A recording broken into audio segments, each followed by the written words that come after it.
everybody, it's Amy. I wanted to do I'm going to try to keep it a short video, but I wanted to do a quick video on how to feed and maintain your sourdough starter. I know I kind of touched base on it with the sourdough bread recipe, but I get a lot of questions, which is perfectly acceptable. Please send me as many questions and anything you want, because it keeps me busy and happy answering your questions. So, but I figured because of the amount of questions I've gotten, I should do another video here. So for your sourdough starter, honestly, it is the easiest thing ever. The less is more. You really do not have to do a lot with this starter in order to maintain her. First of all, she's aged. She has very good life to her. Like I said, she's about 10 years old. She's almost impossible to kill. Not completely, but almost impossible to kill. You know, I started her in culinary school about 10 years ago. We started her as a class together, and then once we built her up, we divided her out amongst all of the students in the class, and this is her. So, I mean, she was done right, she was done well, and she's been maintained for this many years. So really, less is more. You don't have to do a lot. The only thing you have to do is decide how often you're going to use her. That's actually the question right there. How often are you going to use her? If you're only going to use her once a month, maybe a couple times, honestly, put her in an airtight sealed container and just store her away in your pantry in a cool, darker spot of your kitchen. I mean, you don't need a refrigerator. It's not wrong to refrigerate her. You can still refrigerate her if you have any concerns about it being too hot in your kitchen. But honestly, she loves heat, so she's going to be just fine. You're not going to do anything to her. I actually, oh, you know what? I'm going to grab it again. Hold on. I'm coming right back. All right. I should have thought about this and grabbed her to begin with. So this is a sibling, this is a offspring of hers. So every once in a while, I will actually take a little bit of her and I will put her in a mason jar that I'm not using, that has a nice airtight seal to it, like this one here, a screw-on seal. And I will just let her be. I will let her sit. I will not do anything with her. This starter has been sitting in the mason jar only since this last October, but just sitting on the shelf. Not in the refrigerator, not, you know, anywhere special. And I haven't fed her, haven't done anything to her. It's just a seed. It's a child off of my big woman right here. So you don't have to do anything to her. And the reason why I do this is because the longer she has to kind of fight for her life, the more flavorful she actually becomes. So when you feed your starter often, like I do, because I use her for the business and I need to keep her active and maintain her, sometimes her flavor is still there and it's still really good, but it can sometimes weaken up a little bit if you're using a lot of her. So I like to pull some aside and let her sit. Now, I have done the same thing with this starter and let her sit for 2 years. Before we opened up the bakery, I actually had 4 half-gallon mason jars halfway filled up with some of this starter that I didn't touch for 2 years. I just let her be. And when I was ready to open her up, I mean, she was like clay at the bottom, which is okay. That's natural yeast. And she was like clay at the bottom. I just let her come out. And normally I don't mix all the liquid in, but she needed some of that liquid since she was so thick. But I loosened her up and then I started feeding her. And it took me 3 days, but once the 3 days was up, after feeding her every day, she became active and awake. She's just sleeping. So that's all this is. They're sleeping. That's all they're doing. Nothing else. You're not going to hurt them leaving them on the counter. But again, you're also not going to hurt her putting her in the fridge. It's okay. In the fridge, she actually has to fight a little bit harder because they don't like cold. So if anything, you get more flavor. But that's it. That's really it. So again, less is more. So now back to feeding her. So again, it goes back to how often do you want to use her? If you're gonna use her about once a week, you're making a loaf every week or a couple times a week, you're gonna wanna feed her every few days, and you wanna feed her enough that keeps her active. And so the good rule of thumb is, if you, like my sourdough bread recipe was 6 ounces, it called for 6 ounces of sourdough starter, replace the 6 ounces. Do it that same day. After you've made your bread, before you put her away, scale out 3 ounces of water, 3 ounces of flour, put it back in. You're just replacing what you use. So this way you're maintaining not only her volume, so you have her to use for your recipes, but you're feeding her at the same time. And then in let's say 2-3 days later, you use her again. You use 6 ounces, put the 6 ounces back. That's all it is. Very, very simple. Now, if you don't plan on using her but maybe once a month, which means she's gonna go to sleep, she's gonna get some rest, again, don't do anything with her. Just put her in an airtight container and set her aside. The only thing you have to do is make sure that if you want to use her, you need to give her 3 days of feeding in order to wake her back up again, because she's sleeping. You need her active in order to use. She needs to be active. And it'll take you 3 days of feeding her. And then at that point, to jumpstart it a little bit, always use warm water. I always use warm water. But you might end up feeding her half her weight. And that will help give her a lot, because she's going to be hungry when she first wakes up. So if you have 14 ounces of starter, you need 7 ounces of feed, which is 3.5 ounces of water, 3.5 ounces of flour. Put them together, add them to her. She'll feed just fine. The next day when you feed her, maybe you don't feed her quite as much, but you feed her maybe half that amount, but you feed her again. And then the 3rd day, you feed her again. And this way, by the 3rd day, or by the next day after that, when you're ready, she should be bubbly, and she should have grown some, and she's awake, she's active, she's ready to go, and you can start making your recipes again. You at that point will probably have a little more than you really need, so you can either keep her, because who knows, maybe you want to make a couple loaves of bread, maybe you want to make some sourdough waffles, maybe you want to make something else besides what you planned on, and you have plenty of her to do that.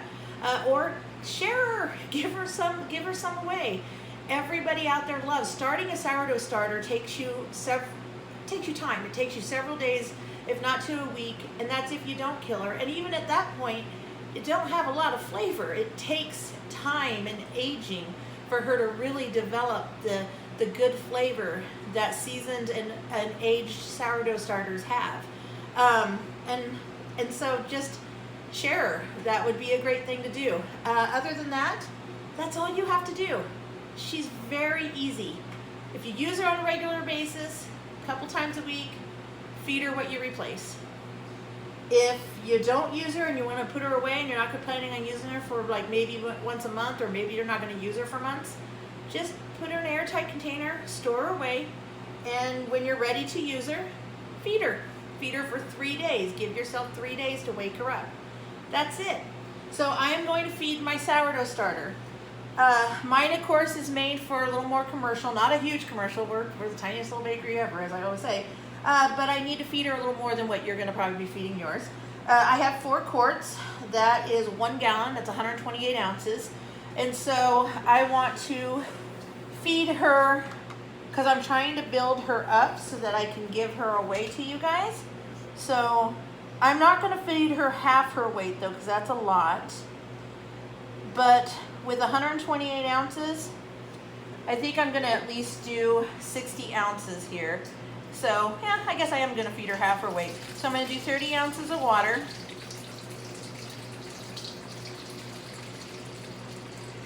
And this is because I didn't feed her yesterday. I fed her the day before. I'm feeding her today.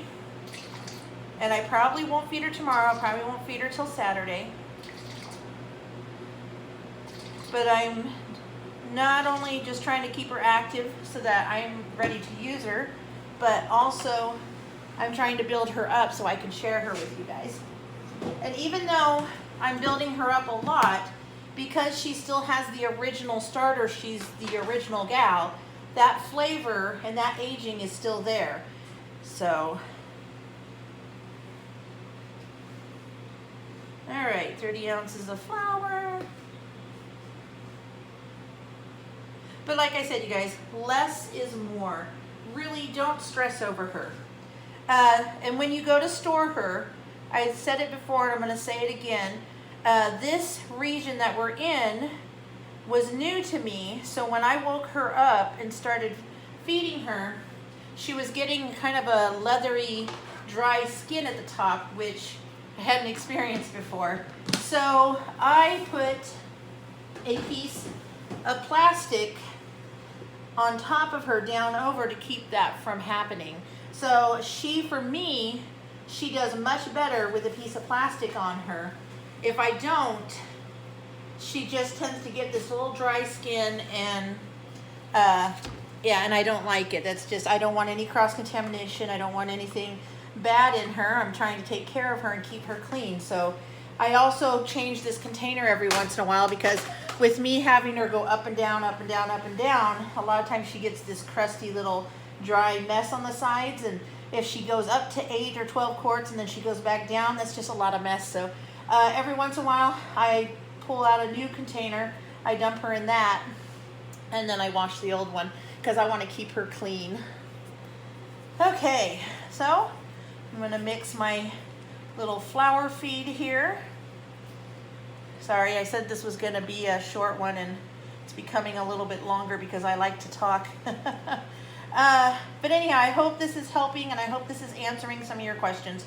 Because again, having a starter that's fairly new or that you're trying to start is a lot different than having a starter that is aged and has years on her.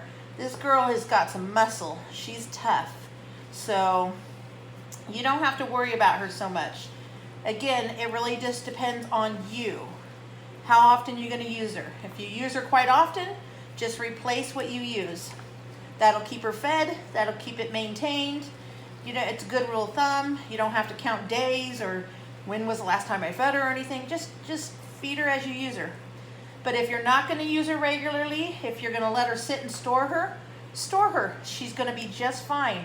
Just you have to remember if when you want to use her, so if you have a friend's birthday coming up and you're wanting to make them a loaf of sourdough bread, or you have family dinner and you want to make some sourdough bread and you haven't used it in 4 weeks, you just need to make sure you give yourself 3 days before you plan on using it to wake her back up and feed her again. Okay, so there's my feed. I'm just gonna dump it right in. Also, if you decide you want more sourdough, if you want to have more on hand, you need a little bit more, then just do what I'm doing and spend a few days building her up. And just like everything, when I build her up right away, she still has good flavor, she's still aged, but she's a little bit not as strong as she normally is. But after, a few days or a week or so, once she's really got a chance to eat off of it and it's intermixed, flavor's there again, it's right back, no big deal. Anyhow, I don't do a lot of mixing, but I just mix her up just a little bit. And I do not like to scrape my spatula off the side of the container because again, I'm trying to keep it clean. So I will use my bowl. Okay. There we go. So I'm going to take that to the sink. And then I'm going to let her have probably just a little bit of air. Sorry, I'm really close to the screen. Close up. Okay, before I decide to cover her up, and it's only going to be like 5-10 minutes. I just wanted to have some fresh air here. And then once I'm done cleaning up the bowl and running everything through the dishwasher, I'll probably put a piece of plastic wrap on her, put her lid back on, and put her away. That is it, you guys. And you will start to see her immediately have a few bubbles.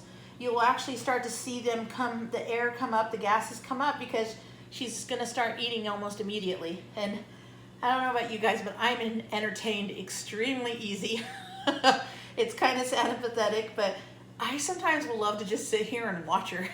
I'll spend like a whole 30 seconds to a whole minute just sitting here watching all the gas bubbles come up and pop up and watch her move. She actually moves because she's alive. All right, you guys, if you have any questions, again, feel free to send me a message or comment or anything. I am happy to answer them, but I hope this answers a lot of your questions on how to take care of your starter. Talk to you later. Bye.